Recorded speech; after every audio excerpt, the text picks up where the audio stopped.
မင်္ဂလာပါ MNTest Blog မှာကြိုဆိုပါရစေဒီနေ့မှာတော့ပြောပြပေးခြင်းတဲ့အကြောင်းအရာလေးကတော့ကျွန်တော်တို့ဒီ YouTube နဲ့ပတ်သက်တဲ့အကြောင်းအရာလေးတစ်ခုပေါ့နော်အဲ့ဒါဘာလဲဆိုတော့ကျွန်တော်တို့ဒီ mobile user တွေအတွက်ပေါ့နော်အခုကျွန်တော်တို့ဒီမှာ YouTube နဲ့သချင်းလေးတွေနားထောင်နေပေါ့ music တွေနားထောင်တဲ့အချိန်မှာအခုကျွန်တော်တို့ဒီမှာသချင်းလေးဖွင့်ထားလိုက်တယ်သချင်းလေးဖွင့်ထားလိုက်ပြီးတော့ကျွန်တော်တို့ဒီသချင်းလေးကိုကျွန်တော်တို့က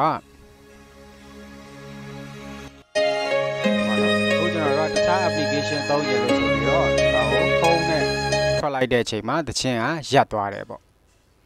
ဆိုတော့အဲ့တော့ကျွန်တော်တို့ဒီသချင်းကိုဆက်ဖွင့်ထားခြင်းနဲ့ကိုကတခြား application တွေလည်းသုံးနေခြင်းသေးတယ်ဆိုရင်ကျွန်တော်တို့ဘယ်လိုလုပ်ရမလဲဆိုတဲ့နည်းလမ်းလေးပဲဖြစ်ပါတယ် Okay အဲ့တော့ကျွန်တော်တို့ဒီမှာ Chrome browser ကိုသွားလိုက်ပါ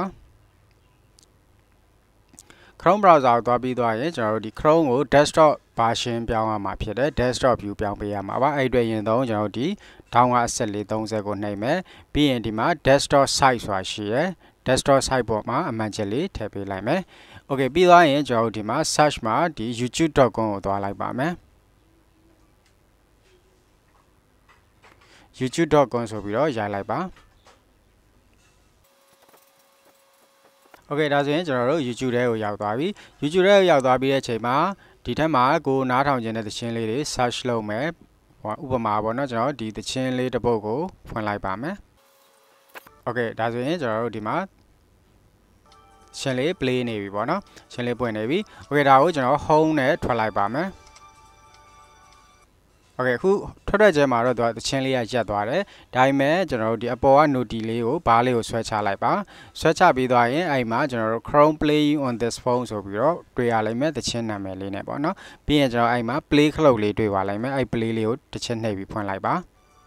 Okay ဒါဆိုရင်ကျွန်တော်တို့ဒီ YouTube ကသချင်းတွေလည်းဒီမှာဆက်ဖွင့်ထားလို့ရမယ်တခြားကိုသုံးခြင်းတဲ့ app တွေရှိတယ်ဆိုရင်လည်းဆက်သုံးလို့ရနေမှာဖြစ်ပါတယ် Okay ပါဒါလေးကတော့ကျွန်တော်တို့ဒီ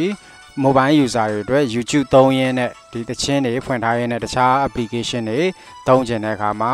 သချင်းရပ်မသွားစေဖို့အတွက်လုပ်လို့ရတဲ့နည်းလမ်းလေးပဲဖြစ်ပါတယ် Okay ဒါဆိုရင်ကျွန်တော်တို့သချင်းကိုပြန်ပိတ်ချင်တယ်ဆိုရင်လူလေးဆွဲချပြီးပိတ်လိုက်လို့ရပါတယ် Okay ပါကြည့်ရှုပေးတဲ့အတွက်အားလုံးကိုကျေးဇူးတင်ပါတယ်အဆင်ပြေမယ်လို့မျှော်လင့်ပါတယ်